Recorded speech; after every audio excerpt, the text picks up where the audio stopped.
heard you correctly, you're the GBI, and you are in the chemistry section. Yes. Right? The GBI has several different sections, to use that word, correct? Correct. You talked earlier about you being a drug chemist at one point. Yes. And you talked about the forensic chemistry portion of the GBI. Yes. Now, in addition, I want to talk to you about what you did specifically in this case, but I want to also ask you some questions about the GBI crime lab itself and what it can do. Okay. Different agencies, different law enforcement agencies have the ability, and in fact do, send different things to the GBI crime lab for testing. Is that true? Yes. For example, you may have a case that involves some sort of sexual issue, and then they may send forensic buccal swabs or for DNA testing, that sort of thing. Yes. Right. The GBI crime lab has the ability, for example, to test items for the presence of biological substances on those items. Is that true? Yes, I believe so. Okay. And so hypothetically, if I had a bottle, right, and I wanted to test it to see whether or not there was the presence of sweat, saliva, anything like that on it, it can be sent to the GBI crime lab, right? Again, I can only speak to the drug chemistry part, but yes, there are items that are submitted for other types of testing. Right. I mean, that is something, maybe not where you work, but that is certainly something the GBI crime lab can and does do and does. All that. Yes? Yes, there are other sections in the crime lab that perform other testing. Okay. Now, do you know when these items came to you, do you know whether or not they had gone to any other portion of the GBI crime lab before they came to you? I do not believe so. Okay. Do you know? From what I can see in the case file, no. Came just to you, right? As far as you know. As far as I'm solely came to me. Okay. Now, if I can have the state's indulgence, I think their exhibit was labeled 73 Lima, or Lima. And if I can have you put that up on the screen, please. All right. Ms. Scott, can you see it right there on the screen next to you? Yes. All right. This is the front page of your report, correct?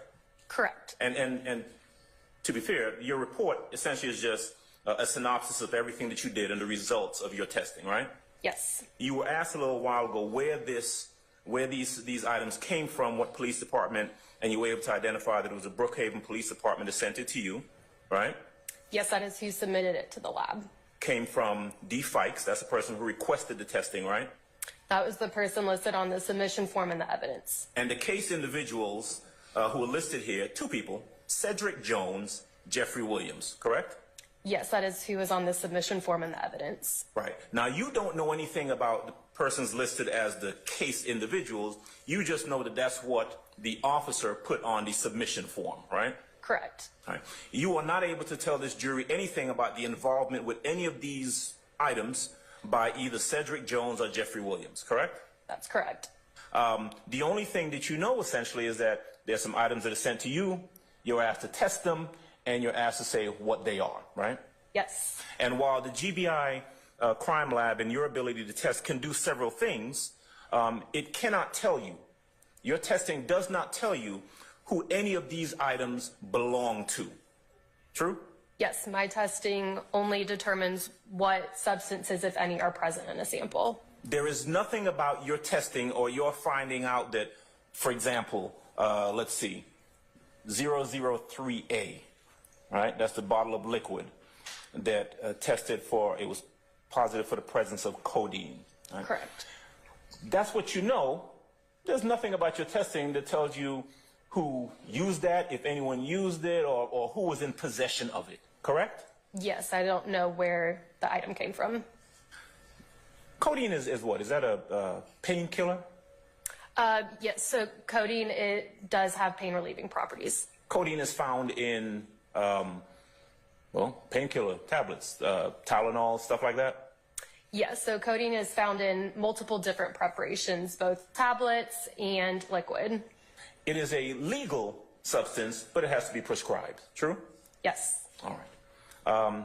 Same thing with amphetamines and methamphetamines. They are stimulants, right? Correct. They are found in a variety of different drugs. ADHD medication. Yes, there are a couple of pharmaceuticals that contain either amphetamine or methamphetamine. They are legal substances, but they got to be prescribed, right? Yes. Okay.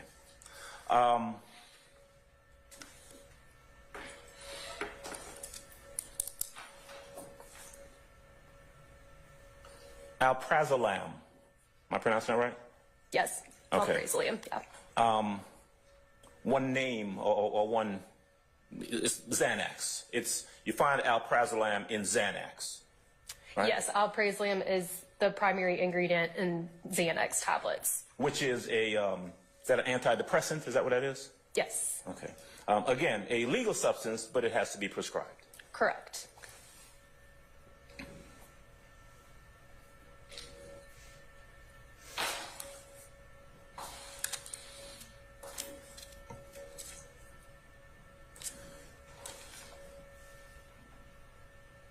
This was submitted to you, if I'm looking at this correctly, on December the 11th of 2017. That's when the laboratory received this item, right? Yes.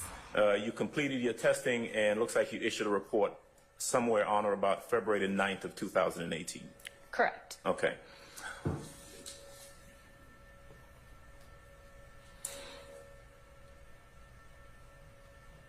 Have you ever worked in any other division of the crime lab other than the chemistry division or the forensic chemistry division?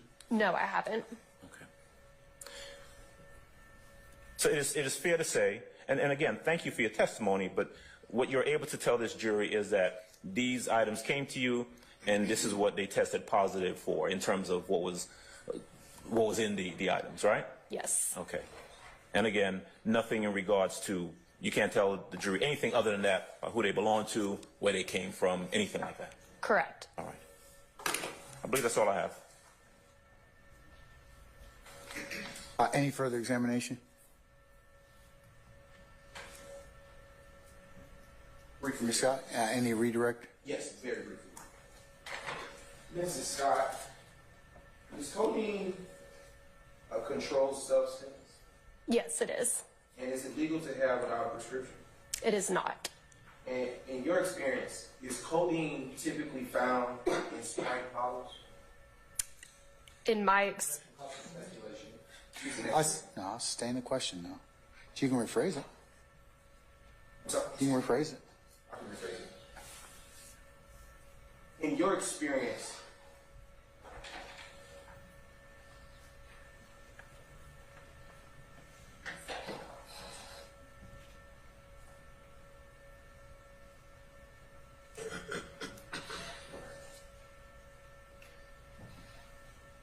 can you tell the jury what does it mean for a substance to be a controlled substance? Yes, so a controlled substance is just one. There are several different levels that are based on, just how their abuse potential and just how they're used and stuff. So that the highest Schedule 1, are things that could be highly abused and there's no medicinal use for them, so no prescriptions in the U.S. All the schedules underneath that, Schedules 2, 3, 4, and 5, do have medicinal uses for them. Okay. And is Tylenol a controlled substance? Tylenol just by itself is not a controlled substance. And I want to ask you just a couple more follow-up questions. Do you know all of the other protocols and procedures for the other departments at the GDI? I do not. Why wouldn't you? Because I don't work in those sections, so I know the policies and procedures that the chemistry section uses. Brief indulgence, Your Honor. Yes, sir.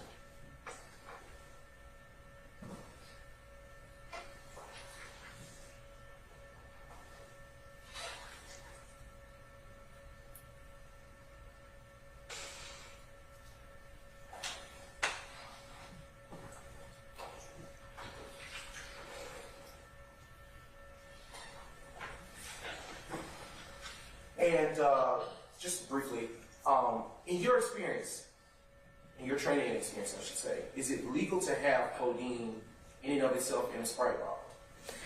I can't speak to the legality of different substances. I do know that codeine is something that is prescribed, but as far as the legality of what we get, I can't speak to that. And in your experience, is it normal for it to be found in Sprite bottles? Objection causes speculation. I'm gonna rule that one. Is it foundation? Overruled. In your experience, is it normal for prescription codeine to be found in Sprite bottles? I have received that in several cases before. However, there is no prescribing information on those bottles.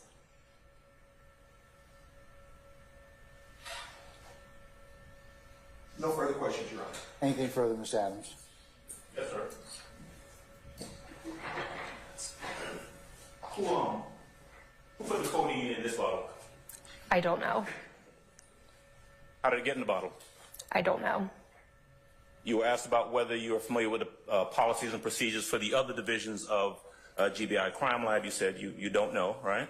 Correct. But law enforcement officers know where to send something if they want it analyzed, right? Objection, Your Honor. Speculation. I sustain the objection. That's all. Anything further from the state? Nothing further, Your Honor. All right. May Ms. Scott be permanently or temporarily excused as a witness? Temporarily excused. All right, Ms. Scott, I'm going to temporarily excuse you as a witness. That means you'll be subject to further examination. So just leave your contact information with the state, and we'll give you enough time to summon you appropriately, okay? But don't discuss your testimony with anybody except the attorneys in this case, okay? Okay. All right, thank you, madam.